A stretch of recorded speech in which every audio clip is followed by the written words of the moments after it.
जीवा की हत्या के बाद क्यों उड़ी मुख्तार की नींद? जीवा की हत्या के बाद मुख्तार का अंत नजदीक। अतीक, अशरफ, जीवा सभी को था हत्या का डर। या अब मुख्तार अंसारी का नंबर?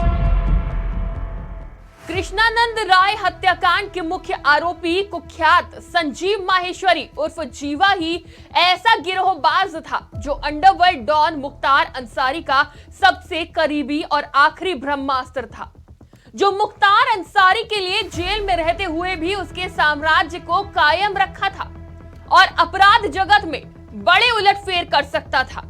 लेकिन मुख्तार के करीबी आखिरी शार्प शूटर को उस वक्त गोलियों से भून दिया गया जब उसे कड़ी सुरक्षा के बीच जेल से कचहरी लाया गया था।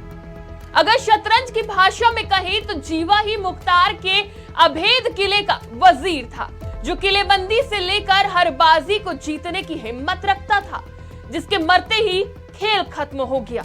और जीवा ही एक ऐसा प्यादा था जो पूरे साम्राज्य के खत्म होने के बाद भी अपराध जगत में हारी हुई बाजी जिता सकता था। और ये बात मुख्तार के दुश्मन भी बहुत अच्छे से जानते थे कि मुख्तार की शहमात जीवा के अंत से ही संभव है। यूं तो अपराध की शतरंज की खेल में मुख्तार का किला टूटना उसी दिन शुरू हो गया था जब 5 मार्च 2016 को लखनऊ के विकास नगर में मुन्ना बजरंगी के सगे साले पुष्पजीत सिंह उर्फ पीजे और उसके साथी संजय मिश्रा को गोली मारकर हत्या कर दी गई थी। इस हत्या ने मुख्तार अंसारी और उसके दाहिने हाथ मुन्ना बजरंगी की कमर तो तोड़ दी थी, साथ ही दोनों को यह भी समझा दिया था कि उसके दुश्मन उनको चुनौती दे रहे हैं। मुख्तार और मुन्ना बजरंगी अभी इस हत्या का बदला भी नहीं ले पाए थे कि उनके विरोधियों ने उनको एक और झटका दे दिया। 1 दिसंबर 2017 जब मुख्तार के करीबी शातिर गिरोहबाज तारिफ को गोलियों से भूनकर मौत के घाट उतार दिया गया। एक के बाद एक 2 प्यादों को अपराध जगत के शतरंज की बिसात पर मौत के घाट उतारने के बाद विरोधियों को लगा कि अब अगली चाल मुन्ना बजरंगी चलेगा और उन पर पलटवार करेगा। लेकिन मुख्तार के विरोधी इतने शातिर थे कि मुख्तार के खेमे को कोई चाल चलने का मौका ही नहीं दे रहे थे और वार पर वार करते जा रहे थे। मुख्तार खेमे के चाल चलने से पहले ही विरोधियों ने 6 जनवरी 2018 को मुन्ना बजरंगी को बागपत जेल में गोलियों से भून डाला। इसके बाद मुख्तार और मुन्ना के एक और करीबी अजीत सिंह को 2021 में लखनऊ के गोमती नगर इलाके के कठौता झील के पास गोलियों से छल्ली कर दिया गया।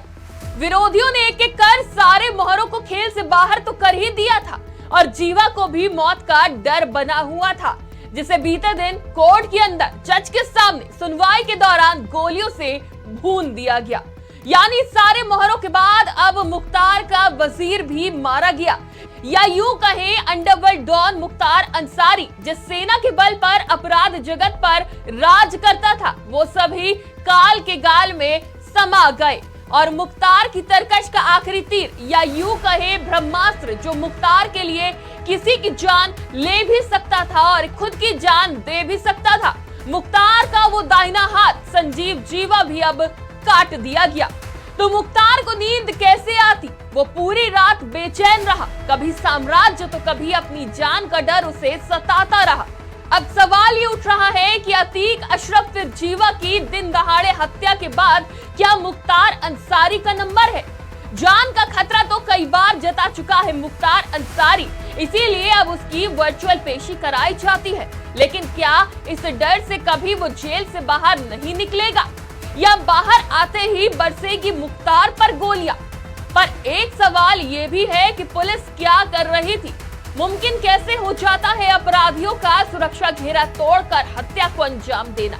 अब अकेला मुख्तार कैसे लड़ेगा विरोधियों से, या अब और बढ़ेगी मुख्तार की सुरक्षा? ये तो वक्त ही बताएगा।